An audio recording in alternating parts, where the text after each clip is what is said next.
Активисты молодой гвардии города Нерюнгри приняли участие в очистке улиц от мусора.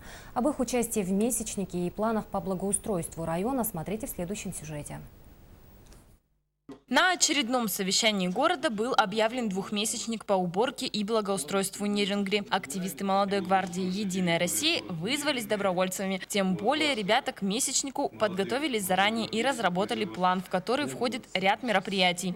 Капризы природы пытались нас остановить, но однако наши бойцы из молодой гвардии устояли, поэтому мы начинаем работать. Молодогвардейцы вышли первыми на субботник. Их не остановила даже непогода. В молодом сквере возле Центра культуры они расчистили дорожки от снега, а также убрали мусор. По определенному графику, в рамках которого мы будем очищать территорию, готовить спортивные площадки, а также озеленять наш и без этого красивый город. Активисты гвардии принимают участие в месячнике ежегодно. На их счету не одна уборка и мероприятия по благоустройству города. В этом году они также планируют большие акции, такие как «Я Якутия», а также декада субботников по очистке пляжа в единые дни защиты малых рек и водоемов. Не обойдут стороной высадку деревьев и цветов, а также облагораживание детских игровых площадок. Планируем в этом году провести 27 апреля акцию «Я Якутия» по консолидации Нерюнгринского района вокруг темы благоустройства.